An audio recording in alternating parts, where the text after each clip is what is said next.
저 여자, 죽은 내 엄마랑 똑같이 생겼어. 내 손에 들려있던 커피가 그대로 떨어졌습니다. 쨍그랑 삭막한 소리가 시끄러운 휴게소 한복판에 울려 퍼졌습니다. 뜨거운 흑갈색 액체가 흰 타일 바닥 위로 얼룩덜룩 번지며 김을 내뿜었습니다. 뜨거운 열기가 다리에 닿았지만 솔직히 말해서 저는 전혀 뜨거움을 느끼지 못했습니다. 마치 누군가 정수리에 얼음물을 끼얹은 듯 온몸이 차갑게 식어버렸으니까요. 주변 사람들이 돌아보며 쳐다보기 시작했습니다.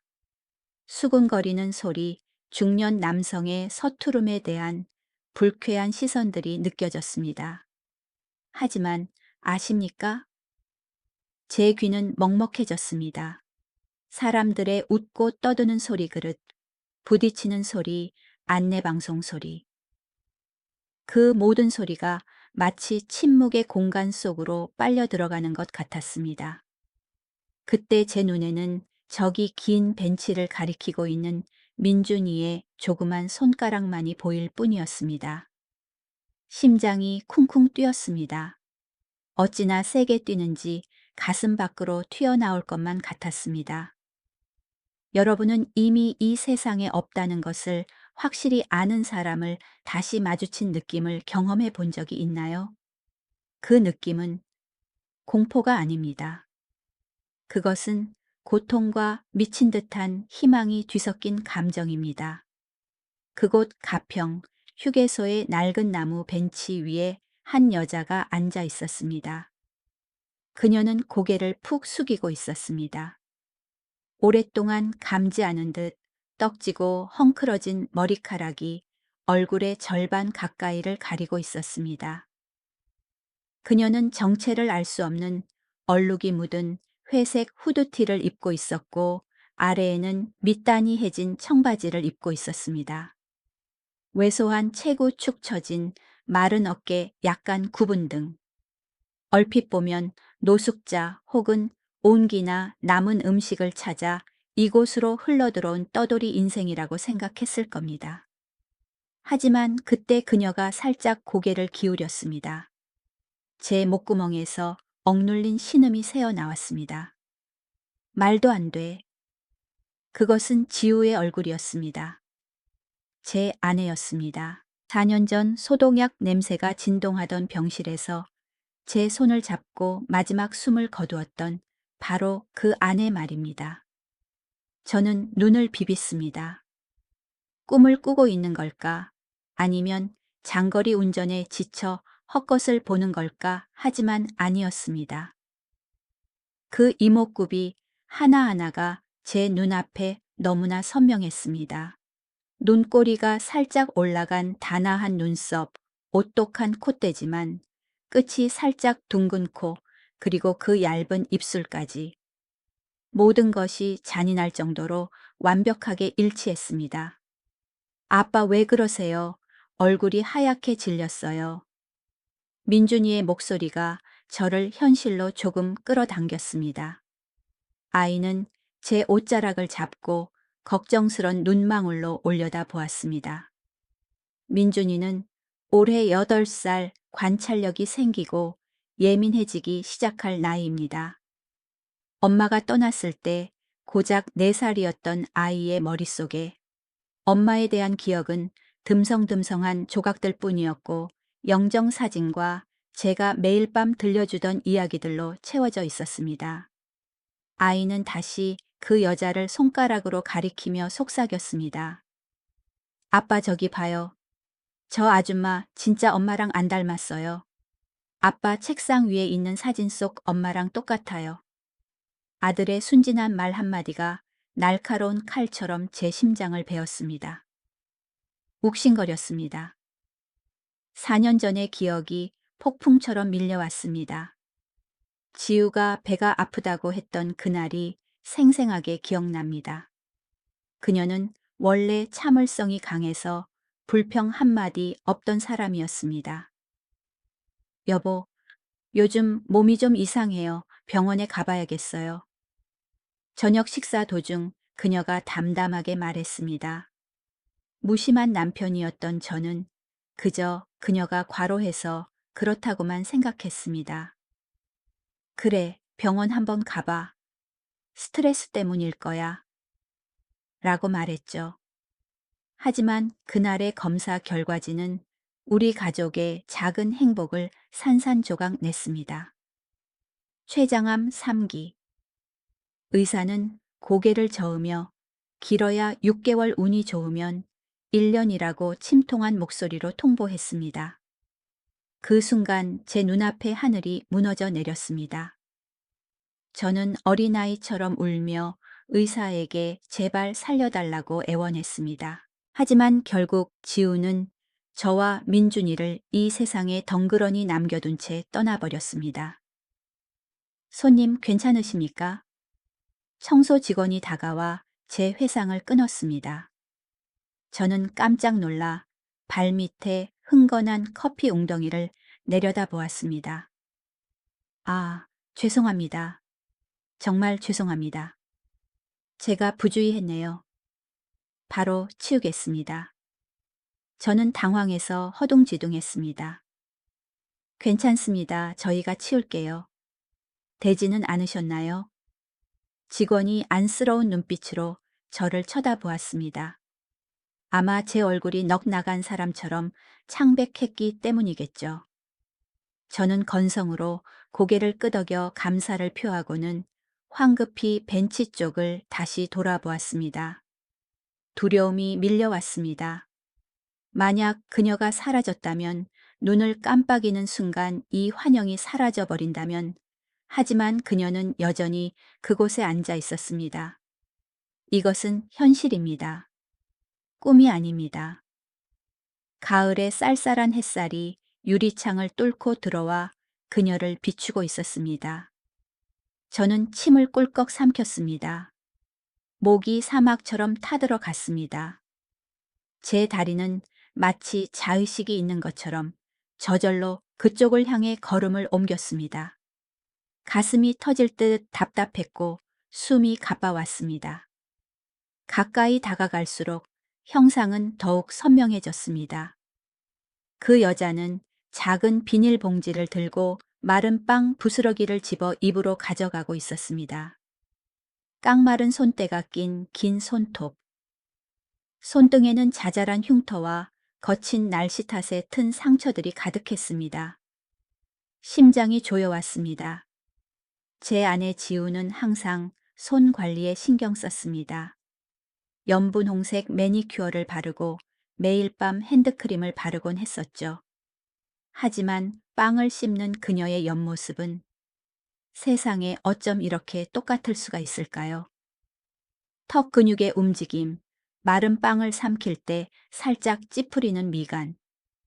그것은 매일 아침 출근 시간에 쫓겨 급하게 토스트를 먹던 지우의 모습과 똑같았습니다. 저기요. 제가 말을 걸었습니다. 목소리가 떨렸고 제 목소리가 아닌 것처럼 낯설게 들렸습니다. 여자가 씹던 것을 멈추었습니다. 그녀는 천천히 고개를 들었습니다. 두 눈이 마주친 순간 시간이 멈춘 것 같았습니다. 숨이 턱 막혔습니다. 이렇게 정면으로 보니 닮은 정도가 소름 끼칠 정도였습니다. 그 눈, 그 인매. 하지만 눈빛만은 완전히 낯설었습니다. 제 아내 지우의 눈은 언제나 웃음기를 머금고 있었고 따뜻함과 무한한 관용을 담고 있었습니다. 하지만 이 여자의 눈은 탁하고 경계심으로 가득 차 있었으며 차갑고 거칠었습니다. 그것은 잔혹한 세상으로부터 자신을 보호하기 위해 언제든 가시를 세울 준비가 된 상처 입은 짐승의 눈빛이었습니다. 뭐야? 그녀가 입을 열었습니다. 퉁명스럽고 거친 말투. 하지만 음색 목소리의 높낮이는 제 아내와 똑같았습니다. 저는 그 자리에 얼어붙어 입만 벌린 채 아무 말도 할 수 없었습니다.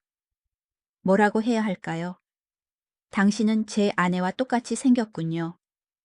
아니면 당신 누구입니까?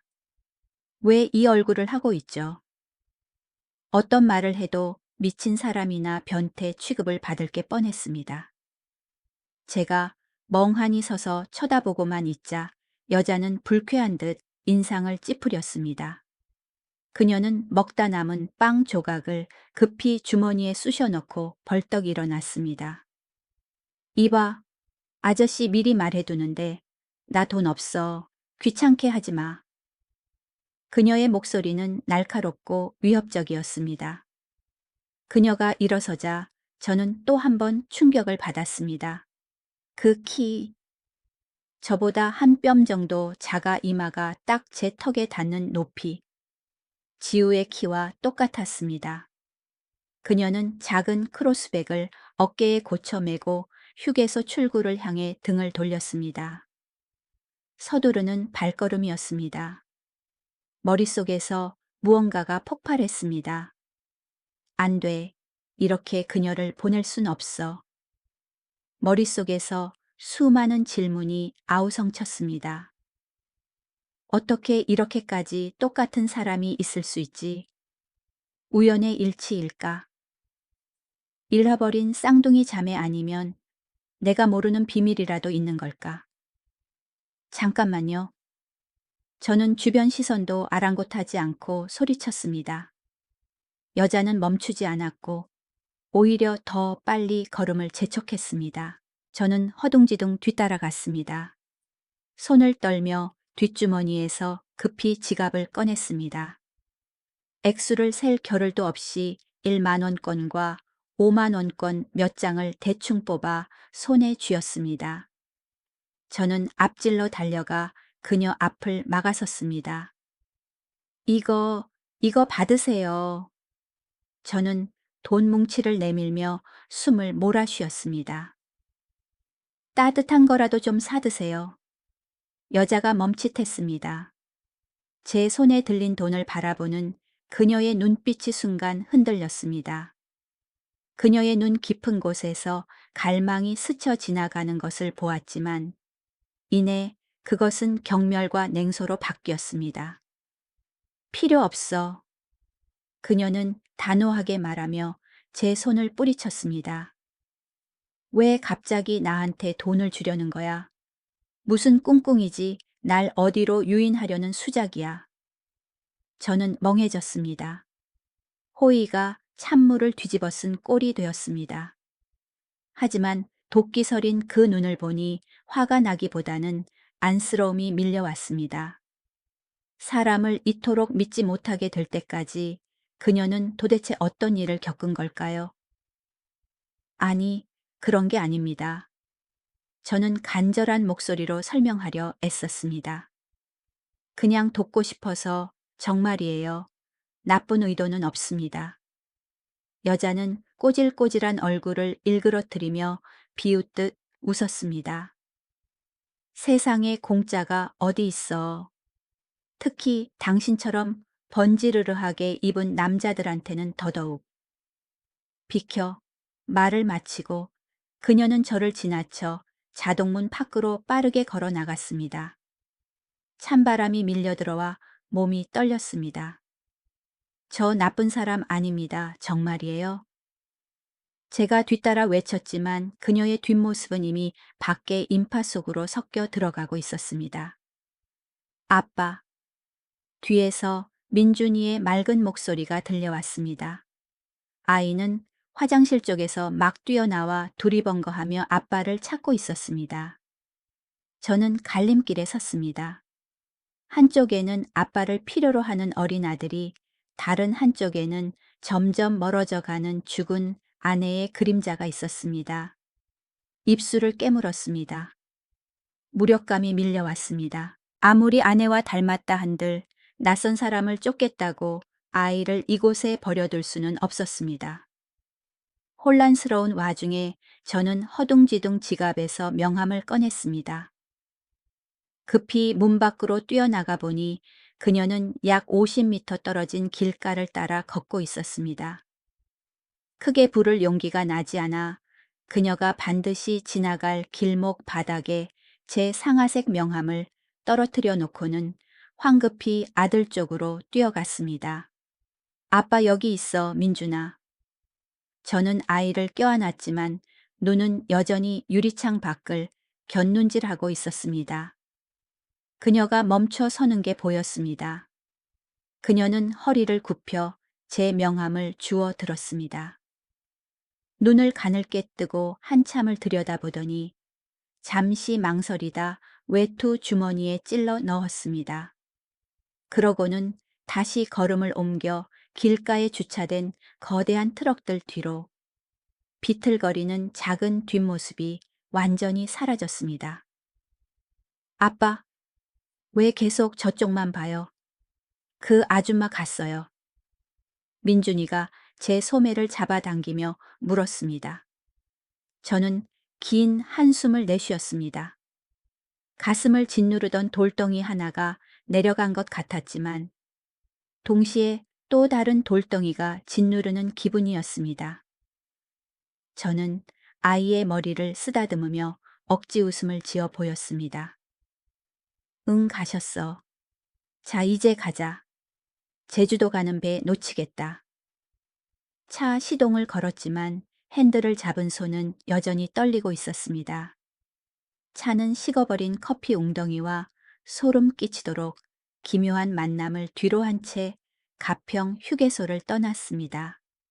선착장까지 운전하는 3시간 내내, 그리고 제주도로 가는 배 위에 앉아 있는 동안에도 저는 아무것도 집중할 수 없었습니다.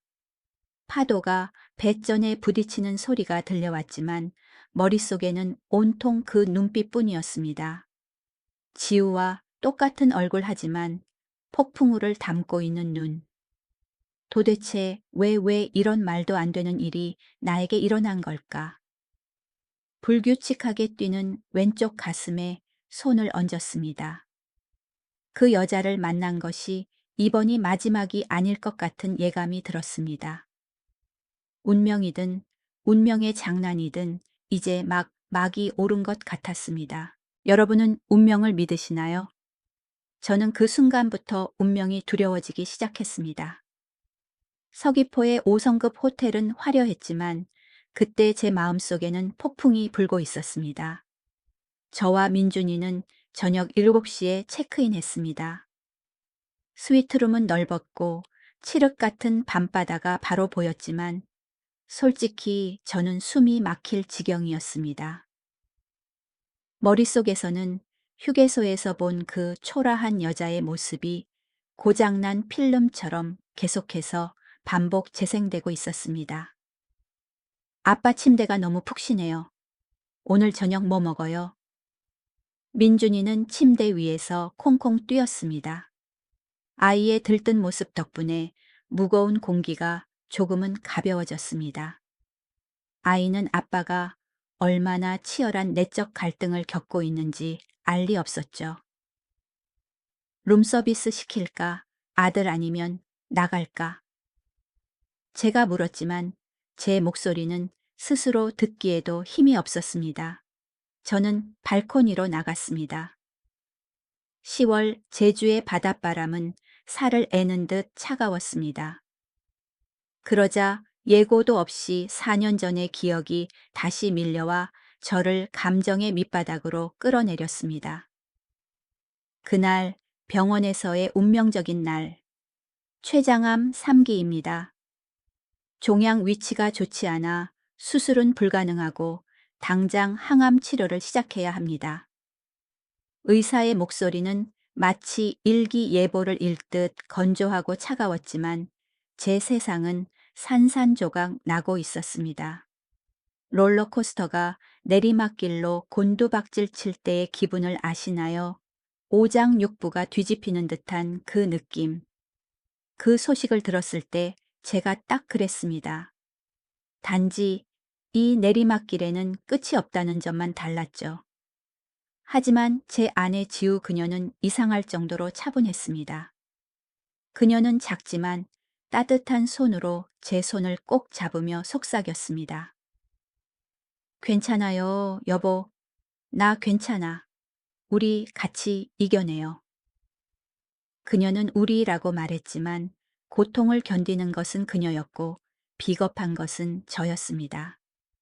매일 밤 지우가 깊이 잠들기를 기다렸다가 저는 병원 화장실로 숨어들어 제 흐느끼는 소리를 감추기 위해 수도꼭지를 크게 틀어놓곤 했습니다. 아내 앞에서 울 수가 없었습니다. 저는 그녀의 버팀목이어야 했으니까요. 하지만 솔직히 말해서 우리 남자들은 때로는 참 나약합니다. 6개월간의 처절한 투병, 항암 치료를 받을 때마다 지우의 머리카락은 한 움큼씩 빠졌습니다.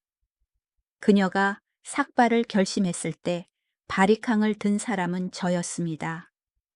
제 손은 덜덜 떨렸고 눈물은 그녀의 어깨 위로 뚝뚝 떨어졌지만 그녀는 오히려 웃으며 저를 위로했습니다. 여보, 왜 울어? 가발 쓰면 다시 예뻐질 텐데. 모르핀을 계속 맞아야 할 만큼 고통스러웠지만 민준이를 바라보는 그녀의 눈빛에서 다정함은 결코 사라지지 않았습니다. 민준아, 엄마가 조금만 더 아프고 나면 엄마가 약속할게. 다 나아서 같이 놀이공원 가자. 그녀는 거짓말을 했습니다. 그리고 그것은 제가 들은 가장 가슴 아픈 거짓말이었습니다. 지우가 떠나던 밤, 저는 그녀 곁을 지키며 손을 꼭 잡고 놓지 않았습니다. 새벽 4시경 사람들이 생사의 경계가 가장 희미하다고 말하는 그 시간, 지우가 눈을 떴습니다. 여보. 그녀의 목소리는 하늘에 떠다니는 실처럼 가늘었습니다. 나 여기 있어. 여기 있어, 여보. 아무 말도 하지 마. 힘들잖아. 민준이 잘 부탁해. 그리고 당신 나한테 약속해. 행복하게 살겠다고. 그게 마지막 말이었습니다. 30분 후 제 손안에 있던 손은 점점 차가워졌고 모니터 기계는 일직선을 그리며 끝없는 삐 소리를 내뱉었습니다. 장례식이 끝난 후 저는 껍데기만 남은 채 살았습니다. 저는 그녀의 옷장을 그대로 두었고 아무도 손대지 못하게 했습니다. 매일 밤 아내의 향수 냄새가 남아있는 베개를 끌어안아야만 겨우 잠들 수 있었습니다. 사람들은 이제 놓아주라고 다시 시작하라고 했지만 어떻게 놓을 수 있겠습니까? 제 뼈와 살의 일부였는데요. 아빠 전화 울려요? 민준이의 목소리가 저를 현실로 데려왔습니다. 저는 깜짝 놀라 따가운 눈가를 급히 닦았습니다. 휴대전화 화면에는 익숙한 이름이 떠 있었습니다. 한소희. 저는 심호흡을 하고 목소리를 최대한 평범하게 가다듬으려 노력했습니다. 여보세요, 소희야. 도윤 씨, 두 사람 잘 도착했어요. 그녀의 목소리는 여느 때처럼 차분하고 따뜻했습니다. 소희는 제 회사의 CEO이자 능력 있고 너러운 여성입니다. 우리는 지우가 떠난 지 2년 뒤에 알게 되었습니다. 처음에는 일로 만났지만 그녀의 조용한 배려와 민준이를 친자식처럼 챙겨주는 모습에 제 마음의 얼음벽도 조금은 녹아내렸습니다. 하지만 저는 늘 제가 나쁜 놈이라고 느꼈습니다. 나 같은 사람, 심장이 너덜너덜해진 호라비를 사랑할 자격이 있을까? 제가 그녀에게 물은 적이 있습니다. 소희는 웃으며 제 머리를 가볍게 쥐어 박았습니다. 바보, 사랑에 무슨 자격증이나 기준이 어딨어요. 당신이라서 사랑하는 거예요. 그럼에도 불구하고 저는 제가 이기적이라는 것을 알았습니다. 제가 그녀를 사랑하는 건지 아니면 외로움을 피하려고 그녀에게 매달리는 건지 확신할 수 없었습니다. 집안 곳곳에는 여전히 지우의 사진이 걸려 있고 민준이는 아직 그녀를 엄마라고 부르지 않지만 소희는 한 번도 불평하지 않았습니다. 그녀의 인내심은 때로 죄책감 때문에 저를 숨막히게 했습니다. 응, 도착했어. 민준이가 아주 신났어. 저는 대충 대답했습니다. 전화를 끊은 뒤 칠흑 같은 바다를 바라보았습니다. 휴게소 여자의 모습이 다시 떠올랐습니다. 그 눈, 경계심 가득한 야생의 눈빛이 제 가슴을 파고들었습니다. 혹시 미친 생각이 스쳤습니다. 하지만 저는 곧바로 고개를 저었습니다. 지우는 외동딸이었습니다. 장인 장모님도 수백 번이나 그렇게 말씀하셨습니다. 드라마처럼 잃어버린 쌍둥이 자매 같은 게 있을 리가 없지 않은가. 하지만 제 빌어먹을 직감은 잠들 줄 몰랐습니다. 룸서비스로 온 피자를 입에 묻히며 허겁지겁 먹던 민준이가 갑자기 고개를 들고 물었습니다. 아빠, 아까 그 아줌마, 왜 엄마랑 똑같이 생겼어요? 마치 사진 속에서 엄마가 걸어 나온 것 같았어요. 저는 멈칫했습니다. 8살짜리 아이조차 잊지 못할 정도라면 어떻게 그걸 우연이라고 치부할 수 있겠습니까? 그날 밤 저는 뜬 눈으로 밤을 지새웠습니다. 민준이는 숨소리를 고르게 내며 잠들었습니다. 천장을 바라보며 지우와 함께 이 섬으로 왔던 신혼여행을 떠올렸습니다. 여보, 나중에 아이 생기면 꼭 가족끼리 다시 오자. 그 약속은 지켰지만 정작 당신이 없네요. 그리고 얄궂게도 바로 이 여행길에서 당신과 소름 끼치도록 닮은 사람을 보게 되다니요. 새벽 3시가 넘어서 저는 벌떡 일어났습니다. 더 이상 이 호기심을 참을 수가 없었습니다. 그녀를 찾아야만 했습니다. 마음의 외도가 아니라 가슴을 짓누르는 이 미스터리를 풀기 위해서였습니다. 휴대전화를 집어들고 지난 10년간 가장 신뢰해온 사설탐정 박 실장에게 문자를 보냈습니다. 내일 오후에 만날 수 있을까요? 아주 급한 일입니다. 답장은 즉시 왔습니다. 알겠습니다, 회장님.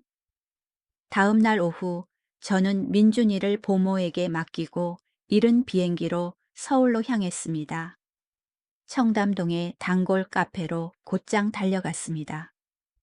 박 실장은 얼음이 반쯤 녹은 아메리카노를 앞에 두고 이미 앉아 있었습니다.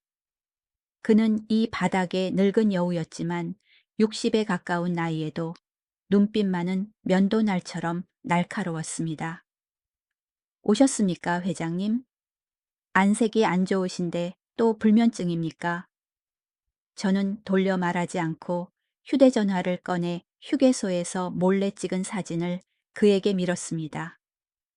흐릿하고 흔들린 사진이었지만 그 옆모습만은 어디 안 갔습니다. 이 사람 좀 찾아주세요. 박 실장은 눈을 가늘게 뜨고 안경을 치켜 올렸습니다. 그의 눈썹이 꿈틀했습니다. 설마 사모님 아니십니까? 그게 문제입니다. 제 아내는 4년 전에 죽었잖아요. 그런데 이 여자 살아있고 아주 비참하게 살고 있어요. 저는 가평 휴게소에서 있었던 일을 전부 이야기했습니다. 노숙자 같은 행색빵, 부스러기를 주워 먹던 모습, 그리고 유사성을 통해 어렴풋이 짐작한 최지수라는 이름까지. 박 실장은 이야기를 다 듣고 수첩을 덮으며 심각한 표정을 지었습니다. 회장님, 왜 이 여자를 찾으시려는 겁니까? 단지 고인과 닮아서입니까? 아니면 뭔가 의심되는 게 있으십니까? 모르겠습니다. 제가 한숨을 내쉬었습니다. 그저 그녀를 찾지 않으면 평생 후회할 것 같은 느낌이 듭니다. 이틀 후 박 실장의 전화 한 통이 모든 것을 바꿨습니다. 회장님 당장 사무실로 오십시오. 단서를 찾았습니다. 그리고 제 말을 믿으세요. 심장약이 필요하실 겁니다. 저는 미친 사람처럼 탐정 사무실로 달려갔습니다. 박 실장은 두꺼운 서류 뭉치를 책상 위에 올려놓았습니다. 묵은 종이 냄새와 먼지 냄새가 코를 찔렀습니다. 가평 인근의 모든 사회복지 시설을 뒤졌습니다. 이선영이라는 상담사가 한 달 전쯤 이 여자를 만난 적이 있다고 확인해 줬습니다. 그는 서류를 한 장씩 넘겼습니다. 이름은 최지수. 그리고 충격적인 건 그녀가 지난 20여 년간 기초수급에 의존해 떠돌이 생활을 해왔다는 겁니다. 20년이요. 저는 경악했습니다. 그럼 어린 시절부터요. 정확합니다. 박 실장이 누렇게 변한 종이 한 장을 꺼냈습니다. 서울 서초구의 한 고아원 옛 기록이었습니다. 1995년 7세 여자아이가 보육원에 들어왔다는 기록이 있습니다. 이름도 모르고 정확한 나이도 모르고 연고자도 없었습니다. 아이는 과거에 대한 기억을 완전히 잃은 상태였습니다. 저는 속으로 계산해 보았습니다. 1995년에 7살. 그럼 지금 35, 36살 정도. 제 아내 지우가 살아있다면 딱 그 나이입니다. 하지만 진짜 충격적인 건 이겁니다, 회장님. 박 실장의 목소리가 비밀스럽게 낮아졌습니다. 그가 1995년 신문에서 오려낸 옛 기사를 제 쪽으로 밀었습니다. 기사 제목은 굵게 인쇄되어 있었습니다. 방배동 놀이터에서 5세 여아 의문의 실종. 이 심장이 멈추는 것 같았습니다. 방배동 그곳은 장인 장모님이 30년 넘게 살아오신 곳입니다. 지우가 자란 곳이죠. 당시 꽤 떠들썩했던 사건입니다. 박 실장이 계속했습니다. 대낮에 여자아이가 납치되었습니다. 2년 후 그 아이는 공포에 질려 기억을 잃은 상태로 경찰서에 나타났습니다. 이름을 기억하지 못해서 보육원에서는 임시로 지수라는 이름을 붙여줬고요. 그리고 그 아이가 납치된 놀이터가 어딘지 아십니까? 그가 제 눈을 똑바로 쳐다보았습니다. 장인어른 댁에서 정확히 200m 거리입니다. 그리고 장인어른 최동국 씨의 옛집과는 불과 500m 거리죠. 저는 머리를 감싸 쥐었습니다. 모든 것이 빙글빙글 도는 것 같았습니다. 같은 동네 같은 나이, 똑같은 얼굴. 박 실장님, 혹시 지우와 지수가 쌍둥이 자매겠죠? 박 실장이 제 생각을 대신 말해 주었습니다. 저도 그 가능성을 생각했습니다. 하지만 법적으로 최동국 씨 부부에게는 외동딸 최지우뿐입니다. 둘째에 대한 출생신고는 없습니다. 숨긴 걸까요? 아니면 그들이 30년 동안 묻어온 엄청난 비밀이 있겠죠. 저는 벌떡 일어났습니다. 장인어른을 뵈러 가야겠어요. 당장요. 회장님 진정하십시오. 이건 아주 민감한 문제입니다. 진정하게 생겼습니까? 제 아내에게 쌍둥이 자매가 있을지도 모르는데 그 사람이 밖에서 빵 부스러기를 주워 먹으며 비참하게 살고 있다고요. 어떻게 진정하라는 겁니까? 저는 사무실을 뛰쳐나가 송파구의 오래된 아파트로 차를 몰았습니다. 장인어른 댁 문 앞에 섰을 때 손이 너무 떨려서 초인종을 2번이나 눌러야 했습니다. 문이 열렸습니다. 장모님 이미경 여사가 인자한 미소로 나타났습니다. 지우와 꼭 닮은, 그리고 당연하게도 지수라는 그 여자와도 닮은 얼굴이었습니다. 어머, 도윤서방 연락도 없이 웬일인가. 장모님 안녕하세요. 저는 감정을 억누르며 말했습니다. 장인어른 계십니까? 거실로 들어서자 장인어른 최동국 씨가 TV를 보고 계셨습니다. 저를 보자 반갑게 맞으셨습니다. 귀한 사위가 왔구만. 민준이는 오늘은 혼자 왔습니다. 두 분께 여쭤볼 중요한 말씀이 있어서요. 제 목소리에 담긴 심각함 때문에 두 분의 미소가 사라졌습니다. 방 안의 공기가 납처럼 무겁게 가라앉았습니다. 무슨 일인데 그리 심각한가? 장인어른이 TV를 끄고 돋보기를 벗으셨습니다. 저는 아무 말 없이 휴대전화를 꺼내 지수의 사진을 열어 탁자 위에 올려놓았습니다. 아버님, 어머님, 혹시 이 사람 아십니까? 사진을 본 장모님은 감전된 사람처럼 화들짝 놀랐습니다. 손으로 입을 틀어막았고 얼굴에서 핏기가 완전히 사라졌습니다. 오, 맙수사. 그녀의 목소리가 갈라졌습니다. 장인어른이 휴대전화를 집어들었습니다. 손이 심하게 떨리고 있었습니다. 그는 사진을 보고 저를 보았는데 그 눈빛은 공포와 두려움으로 가득 차 있었습니다. 도윤아, 너 이 사진 어디서 찍었냐? 어제 가평 휴게소에서요. 민준이가 지우랑 똑같다고 하더군요. 아버님, 어머님, 제발 사실대로 말씀해 주세요. 이 여자 누굽니까? 방 안에 침묵이 감돌았습니다. 벽식의 초침 소리만 또렷하게 들렸습니다. 두 노인은 서로를 바라보며 고통과 죄책감이 섞인 눈빛을 교환했습니다. 그것은 너무나 큰 비밀을 함께 숨겨온 사람들의 눈빛이었습니다. 마침내 장인어른이 청은망은 같은 짐을 내려놓듯 긴 한숨을 내쉬었습니다. 고개를 떨구자 어깨가 떨렸습니다. 여보, 말해 죽으려. 더 이상 숨길 수도 없겠어. 장모님이 흐느끼기 시작했습니다. 제 손을 잡은 장모님의 얼굴은 눈물 범벅이었습니다. 도윤아, 지우에게는 사실 쌍둥이 자매가 있었네. 마음의 준비를 했음에도 장모님의 입으로 직접 들으니 현기증이 났습니다. 쌍둥이였어. 지우가 동생이고 이 아이는 지수야. 지우의 언니지. 지수와 지우는 물방울처럼 똑같이 생겼었지. 장모님이 목이 메어 이야기를 이어갔습니다. 하지만 성격은 정반대였어. 지우는 얌전했고 지수는 사내 아이처럼 장난꾸러기였지. 둘은 잠시도 떨어지려 하지 않았어. 1995년 봄이었지.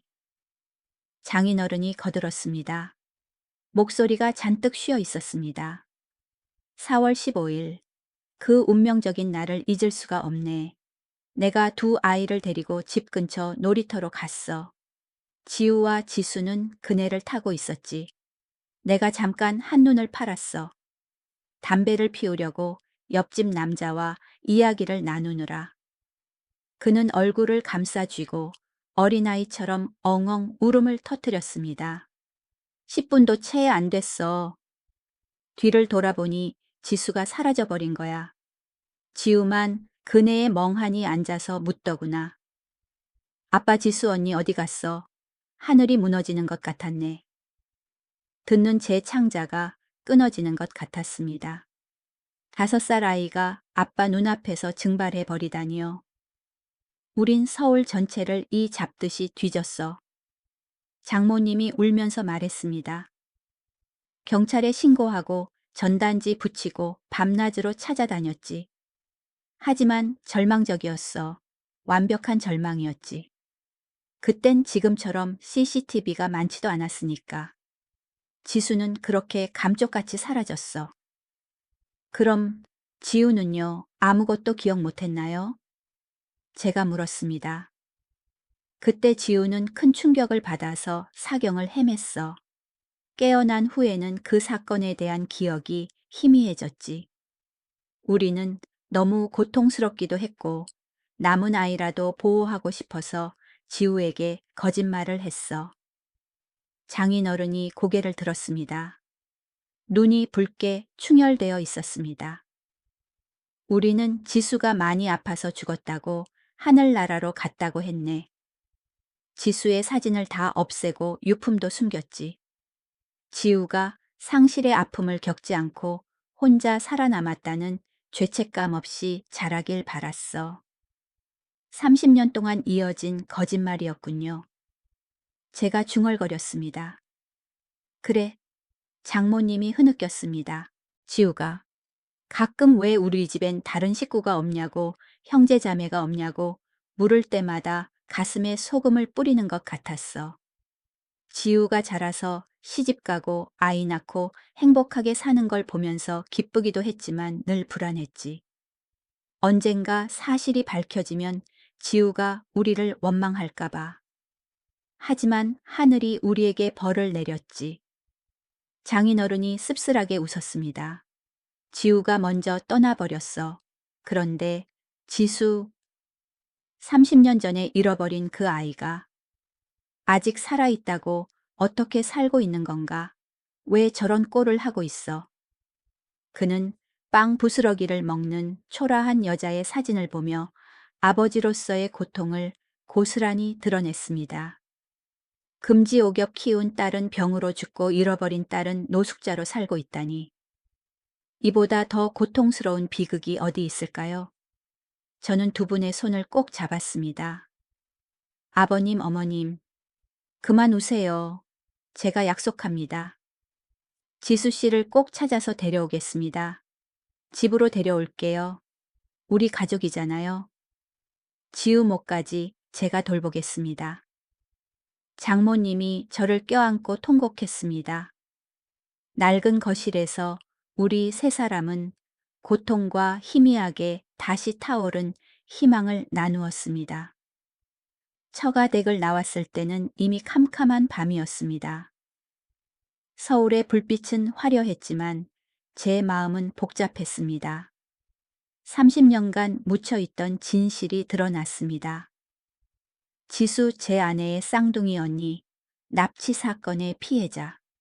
지금 이 거대한 도시 어딘가에서 떠돌고 있는 그녀. 차에 타자마자 전화가 울렸습니다. 박 실장이었습니다.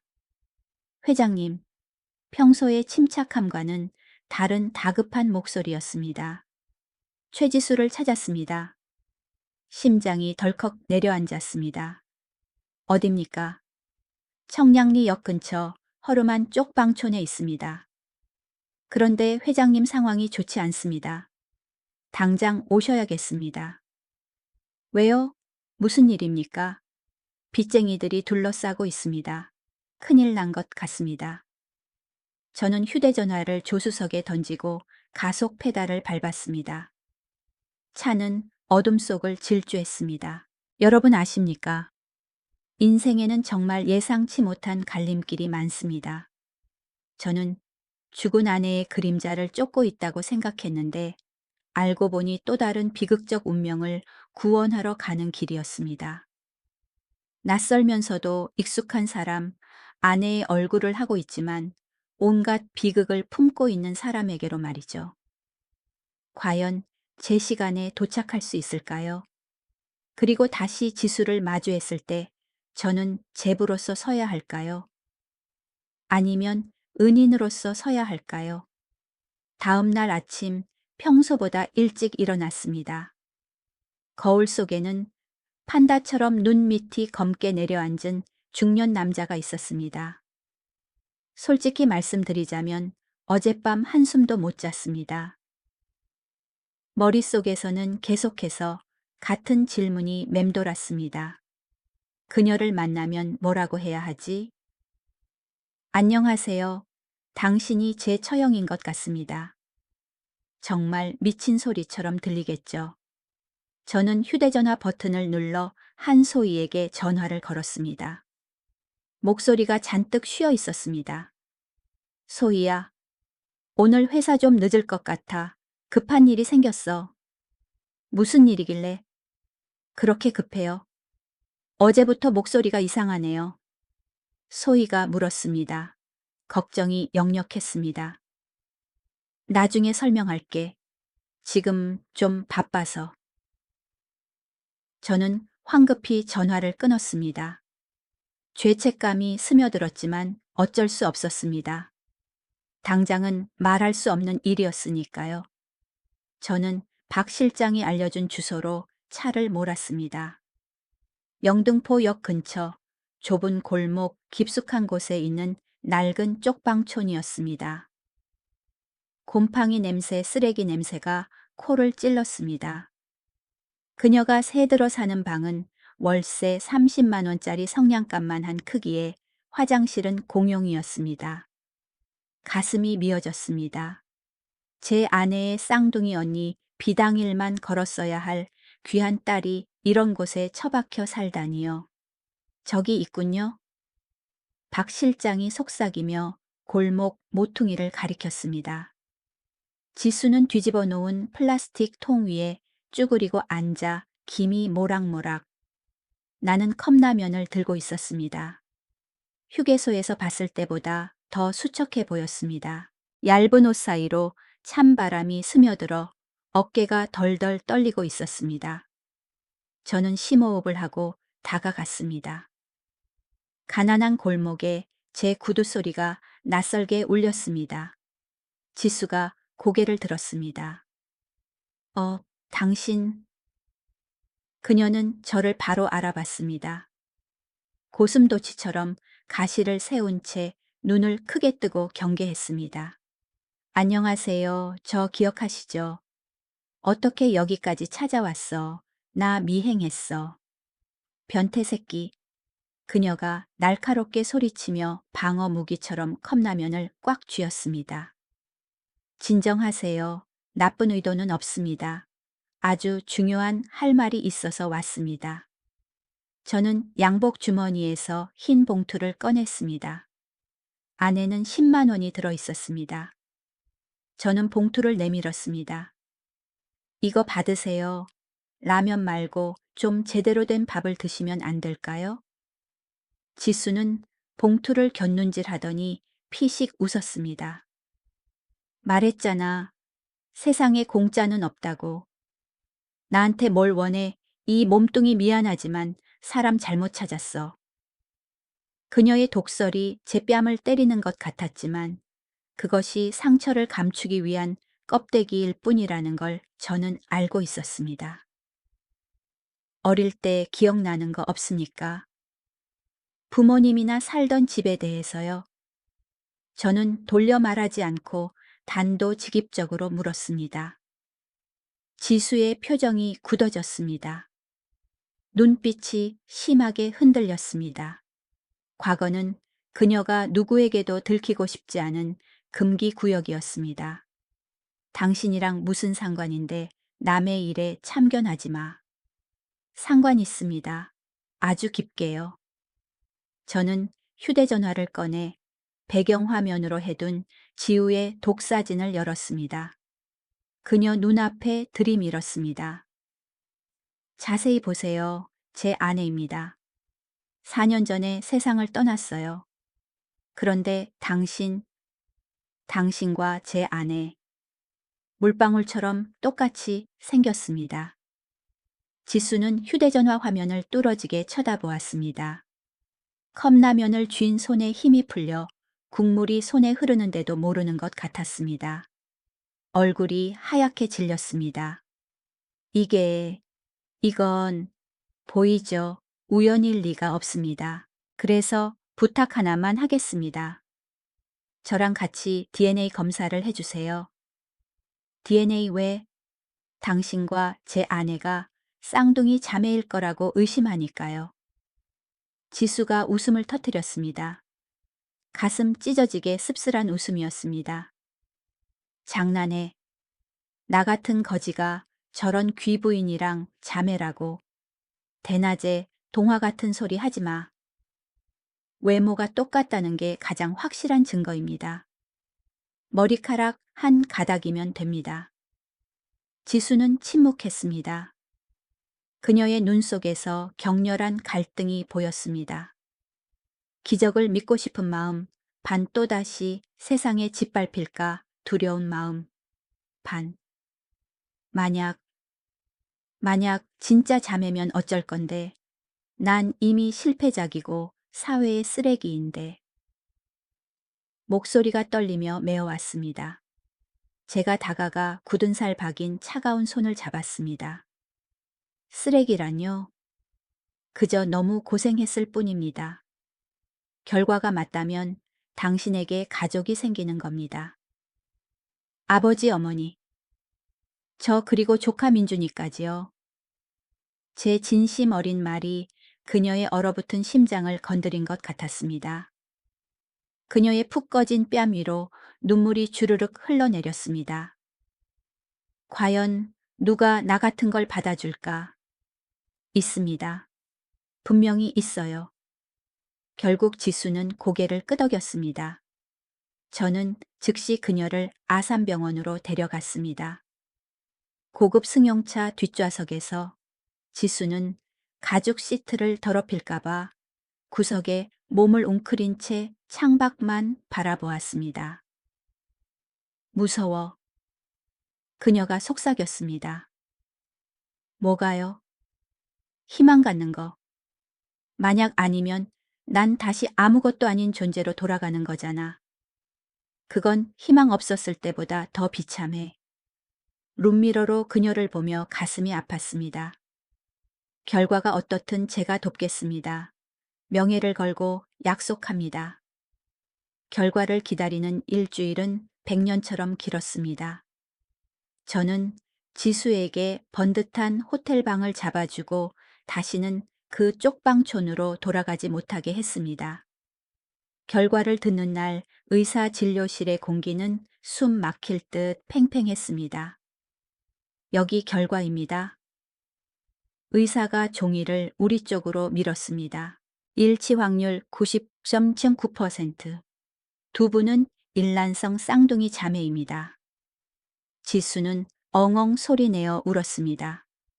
얼굴을 감싸쥐고 어깨를 들썩였습니다. 30년을 참아온 울음이 이제야 터진 겁니다. 저도 눈시울이 붉어졌습니다. 기적은 정말 존재하더군요.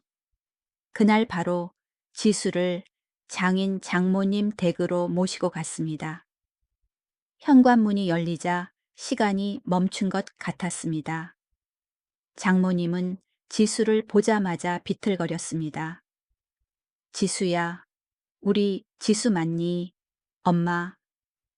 지수가 떨리는 목소리로 그 신성한 단어를 내뱉었습니다. 두 모녀는 현관 앞에서 서로를 껴안았습니다. 장인어른도 뛰어나오셨고 세 사람은 비 오듯 눈물을 흘렸습니다. 30년 만의 상봉 장면에 저 같은 사내 놈도 고개를 돌려 눈물을 훔칠 수밖에 없었습니다. 그날 이후 지수의 인생은 새로운 페이지로 넘어갔습니다. 저는 청담동의 깨끗한 오피스텔을 얻어주었고 손재주가 좋은 그녀를 위해 미용학원 등록도 시켜주었습니다. 나 같은 사람도 이렇게 살아도 되는 거야. 지수는 새 집을 둘러보며 믿기지 않는다는 표정을 지었습니다. 당연하죠. 당신이 누려 마땅한 것들입니다. 지수는 하루가 다르게 변해갔습니다. 머리를 단정하게 자르고 깔끔한 옷을 입으니 미소가 번졌습니다. 민준이도 지수 이모를 아주 잘 따랐습니다. 엄마랑 너무 닮아서 이모 곁을 떠나지 않으려 했죠. 하지만 인생이 늘 순탄하지만은 않았습니다. 제 현재 연인인 한소희가 의심하기 시작했습니다. 요즘 당신 이상해요. 나한테 뭐 숨기는 거 있죠? 소희가 따지듯 물었습니다. 제가 해명할 틈도 없이 그녀는 행동에 나섰습니다. 소희는 흥신소를 고용해 저를 미행했습니다. 그리고 제가 지수와 함께 다니는 사진을 보고 끔찍한 오해를 했습니다. 제가 죽은 아내를 못 잊어 똑같이 생긴 여자를 만나 욕망을 채우는 변태적인 불륜을 저지른다고 생각한 겁니다. 질투심에 눈이 먼 소희는 저에게 묻지도 않고 찌라시 기자에게 연락했습니다.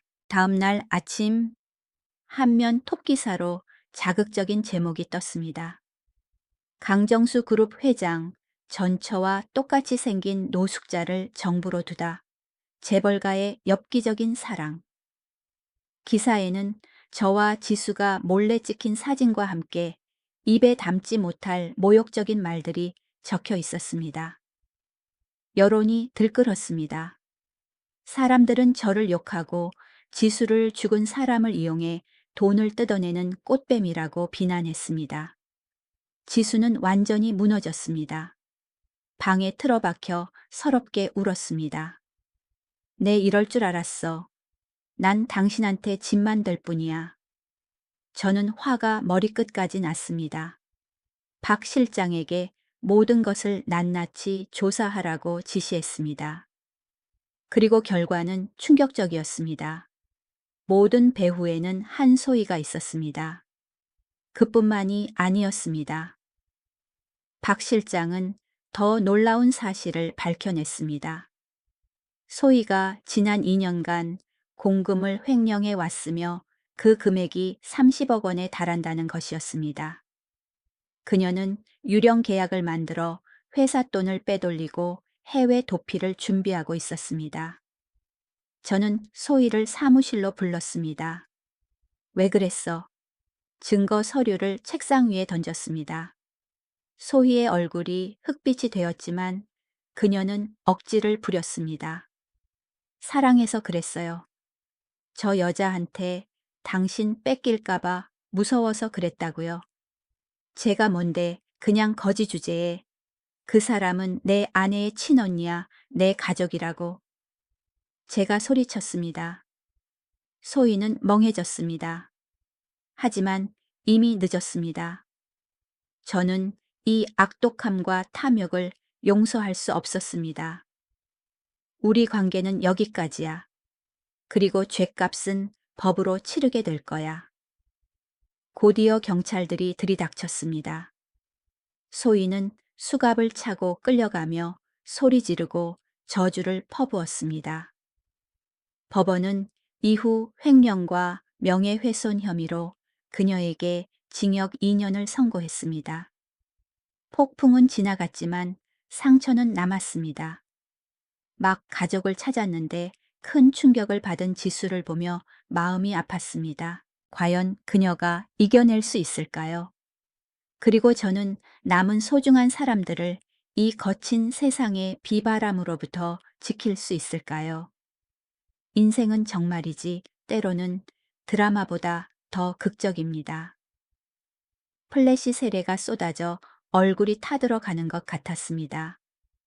제 인생에서 가장 중요한 기자회견이었고 아마 그녀에게도 그랬을 겁니다. 저는 탁자 아래로 지수의 손을 꽉 잡았습니다. 그녀의 손은 얼음장 같았고 식은 땀이 제 손바닥을 적셨습니다. 그녀는 떨고 있었습니다. 당연하죠. 쓰레기통을 뒤져 음식을 찾던 여자가 자신의 명예를 위해 수십 대의 카메라 앞에 앉아야 한다니 누가 안 무섭겠습니까? 준비됐어요. 제가 속삭이며 손을 살짝 쥐었습니다. 지수는 깊게 숨을 들이마시고 고개를 끄덕였습니다. 그리고 입을 열었습니다. 휴게소에서 자신을 방어하기 위해 쓰던 날 선 목소리가 아닌 떨리지만 단호한 중저음의 목소리였습니다. 안녕하십니까. 최지수입니다. 회견장이 찬물을 끼얹은 듯 조용해졌습니다. 최근 제가 김 회장의 내연녀라거나 전처를 닮아 스폰서를 받고 있다는 기사들이 있었습니다. 하지만 사실이 아닙니다. 그녀는 고개를 들어 카메라 렌즈를 똑바로 응시했습니다. 한때 야생성과 경계심으로 가득 찼던 그 눈이 지금은 비통하지만 당당한 자부심으로 빛나고 있었습니다. 저는 5살 때 납치되었습니다. 정확히 30년 동안 가족을 잃어버렸습니다. 지난 30년 전은 이름도 과거도 없는 유령처럼 살았습니다. 다리 밑에서 자기도 했고 낡은 쪽방을 전전하기도 했습니다. 하지만 인연 아니 운명 덕분에 제부를 다시 만났습니다. DNA 검사를 통해 저는 고 기후 최지우 여사의 일란성 쌍둥이 언니임이 공식 확인되었습니다. 기자석이 술렁이기 시작했습니다. 저는 불륜녀가 아닙니다. 저는 가족입니다. 잃어버렸다가 운 좋게 집으로 돌아온 핏줄입니다. 지수가 그 말을 마쳤을 때 몇몇 여성 기자들이 몰래 눈물을 훔치는 게 보였습니다. 여론이란 게 참 양날의 검 같습니다. 어제까지만 해도 우리를 맹비난하며 지수를 뻔뻔한 꽃뱀이라 욕하던 사람들이 오늘은 이렇게 적나라하고 고통스러운 진실 앞에 태도를 싹 바꿨으니까요. 현대판 동화, 눈물의 상봉, 강인한 여성. 다음 날 아침, 신문 헤드라인은 찬사로 도배되었습니다. 하지만 솔직히 저는 그런 칭송 따위엔 관심 없었습니다. 가장 중요한 건 지수가 고개를 들고 살 수 있게 되었다는 점이었습니다. 그해 봄은 일찍 찾아왔습니다. 서울의 벚꽃이 만개하여 하얀 구름이 땅으로 내려앉은 듯 했습니다. 어느 오후 저는 지수를 데리고 남산 타워에 올랐습니다. 봄바람이 살랑거리고 꽃잎이 날려 그녀의 머리카락 위에 내려앉았습니다. 지수는 옅은 베이지색 원피스를 입고 있었는데 예전의 가시 돋친 모습과는 달리 낯설도록 온화해 보였습니다. 갑자기 여긴 왜 데리고 왔어요? 나이 먹고 웬 로맨틱한 척.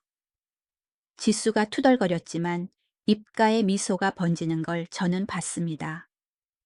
우리는 벤치에 앉아 불빛이 켜지기 시작한 서울 시내를 내려다보았습니다. 지수 씨, 제가 입을 떼었습니다. 심장이 청년 시절 첫사랑 때처럼 쿵쿵 뛰었습니다. 왜요? 저 사랑합니다.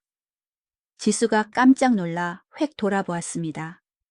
눈이 동그랗게 커지며 당황한 기색이 역력했습니다. 무슨 소리 하는 거예요? 술 마셨어요.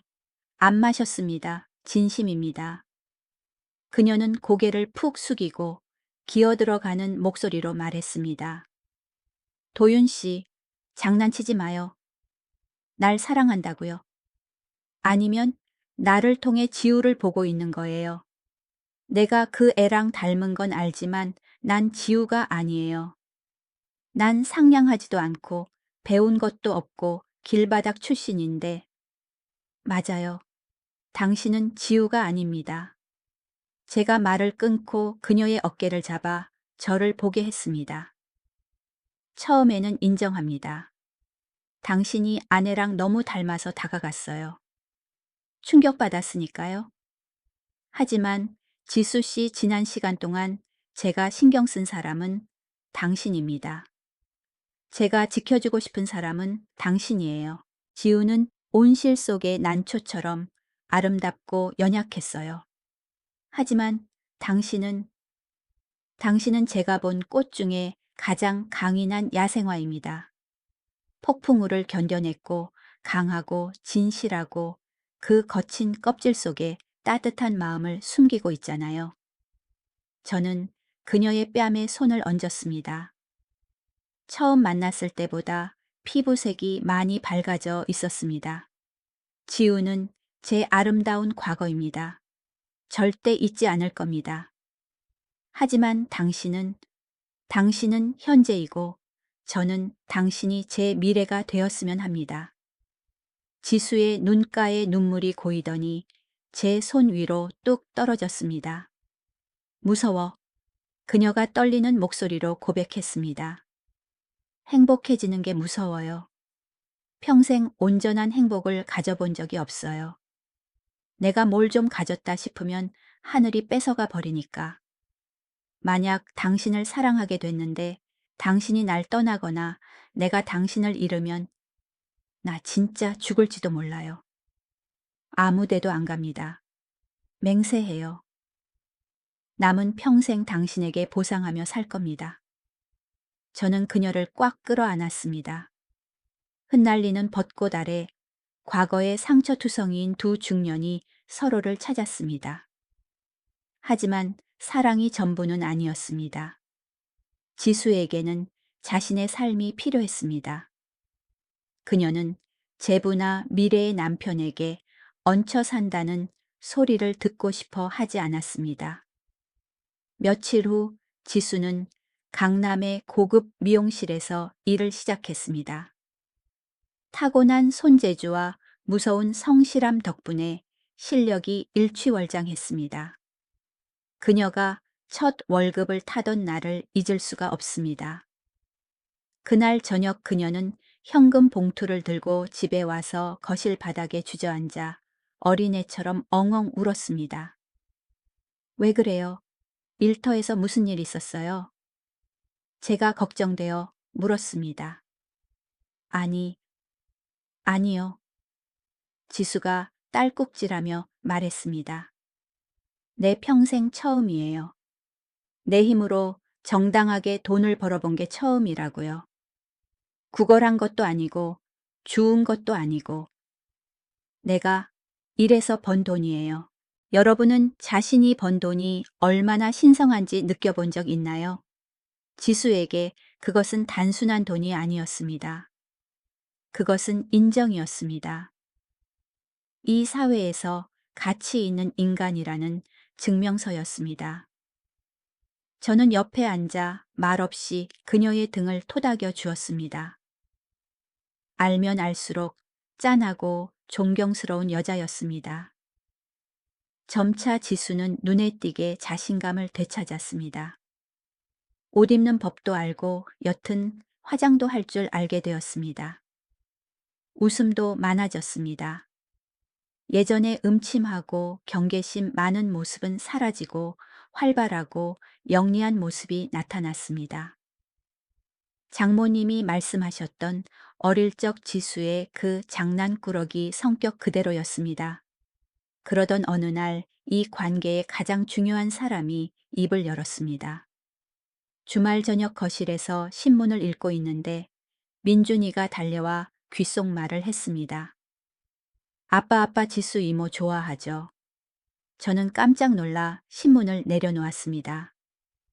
요즘 애들 정말 눈치 빠르더군요. 왜 그렇게 생각하니? 아빠가 이모 얘기만 나오면 눈이 안 보이게 웃잖아요. 그리고 지수 이모도 아빠 좋아하는 것 같아요. 저한테 아빠 뭐 좋아하는지 일하고 오면 힘든지 자꾸 물어봐요. 저는 아들의 머리를 쓰다듬으며 마음이 따뜻해졌습니다. 그럼 만약 아빠랑 지수 이모랑 같이 살면 어떨 것 같아? 민준이는 잠시 생각하더니 활짝 웃었습니다. 좋아요. 지수 이모는 엄마랑 닮았지만 엄마보다 훨씬 재밌어요. 저랑 장난도 잘 쳐주고요. 이모가 내 엄마 해주면 정말 좋겠어요. 어린 동맹군의 지지를 얻은 저는 프러포즈를 결심했습니다. 촛불도 바닥에 깔린 장미 꽃잎도 고급 레스토랑도 없었습니다. 가장 소박한 방법을 택했습니다.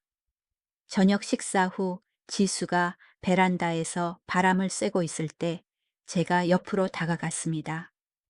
지수야. 네, 나랑 결혼해줘. 지수가 놀라서 돌아보았습니다. 저는 주머니에서 작지만 세련된 다이아몬드 반지를 꺼냈습니다. 당신과 새로운 가정을 꾸리고 싶어. 진짜 가족, 아무도 버려지지 않는 그런 가족. 지수는 반지를 보고 저를 보았습니다. 입술을 깨물더니 또 눈물이 그렁그렁해졌으니 다 한참을 고민하더군요. 마음속에서 갈등하고 있다는 걸 알았습니다. 더 이상 두려워하지 마. 제가 속삭였습니다. 당신도 행복해질 자격이 있어. 그 말이 그녀 마음의 빗장을 여는 열쇠가 되었습니다. 지수는 고개를 끄덕이며 제 품에 안겼습니다. 네, 좋아요. 저 행복해지고 싶어요. 장인 장모님은 소식을 듣고 뛸 듯이 기뻐하셨습니다. 장모님은 지수의 손을 잡고 당부하셨습니다.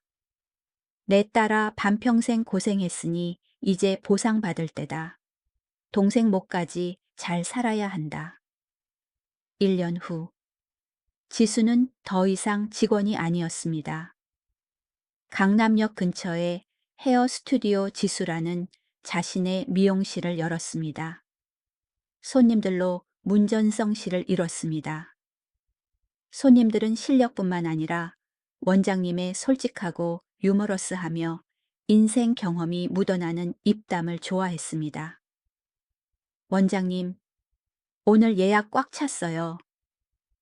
직원이 소리쳤습니다. 이제 그녀는 최 원장님이 되었습니다. 월 매출이 1,000만 원을 훌쩍 넘깁니다. 불과 1년 전 휴게소 바닥에 앉아 빵 부스러기를 먹던 사람이 이렇게 세련되고 성공한 여성이 되다니 누가 믿겠습니까? 그날 오후 아내에게 문자를 보냈습니다.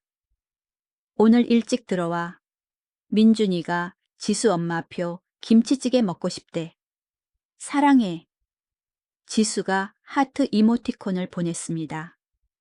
그 단순한 답장이 오후 내내 저를 기분 좋게 했습니다. 결혼식은 가족과 친한 친구들만 초대해 조촐하게 치렀습니다. 순백의 웨딩드레스를 입은 지수는 천사처럼 아름다웠습니다. 그녀가 식장에 들어설 때 저는 맹세코 어디선가 지우의 모습이 어른거리는 것을 보았습니다. 공포가 아니라 마치 동생이 우리를 축복하며 미소 짓는 것 같은 느낌이었습니다. 반지 교환 시간, 민준이가 마이크를 잡고 단상으로 뛰어 올라왔습니다. 아이는 씩씩하게 선언했습니다. 이제 지수 이모가 진짜 내 엄마예요. 너무 신나요. 엄마 사랑해요. 지수는 주저앉아 민준이를 껴안고 펑펑 울었습니다.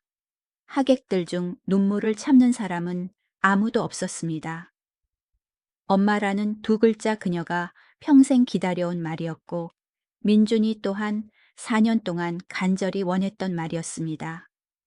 또다시 2년 후 우리 가족에게 새로운 구성원이 생겼습니다. 건강하고 예쁜 딸아이입니다. 이름 뭘로 할까요? 지수가 아이를 안고 모성에 가득한 눈빛으로 물었습니다. 혜운이 어때요? 하나님의 은혜라는 뜻으로. 당신을 만나고 이 가정을 이룬 게 내 인생 최고의 은혜니까. 하운, 이름 너무 예뻐요. 하늘에 있는 지우도 좋아할 것 같아요. 거실 벽에는 이제 큰 가족 사진이 걸려 있습니다. 저 지수 훌쩍 큰 민준이, 그리고 통통한 혜운이까지. 모두 환하게 웃고 있습니다.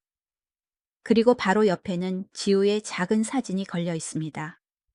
사진 속에서 그녀는 여전히 그 시절의 인자한 미소를 짓고 있습니다.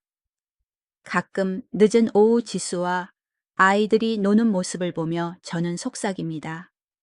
고마워 지우야. 언니를 찾을 수 있게 이끌어줘서 고마워. 이 늦은 행복을 선물해줘서 고마워.